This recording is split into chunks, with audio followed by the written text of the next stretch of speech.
Facebook memory. ১ বছর আগের একটা পোস্ট। রিঅ্যাক্ট লিস্টে এমন একটা কেউ, যিনি ১ বছর আগে আমার প্রায় প্রত্যেকটি পোস্টে রিঅ্যাক্ট করতেন। জানাতেন আমাকে।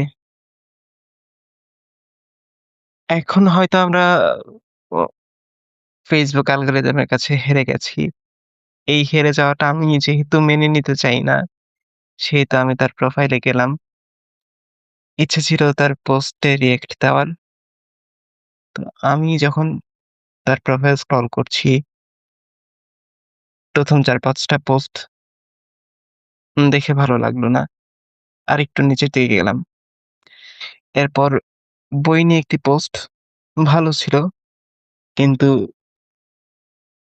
বেশ বড়সড় একটা পোস্ট, তাই আরেকটু নিচে যেতে হলো।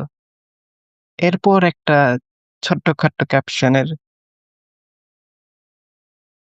বই নিয়ে একটা পোস্ট দেখলাম। খুব সম্ভবত খুব সম্ভবত বলছি কেন, একটু আগেই যেহেতু দেখেছি, আমার মনে আছে আ হুমায়ূন আহমেদ স্যারের 'এইসব দিন রাত্রি' এই বইটি নিয়ে একটা পোস্ট। ওই পোস্টে একটা লাভ রিঅ্যাক্ট দিয়ে চলে আসলাম।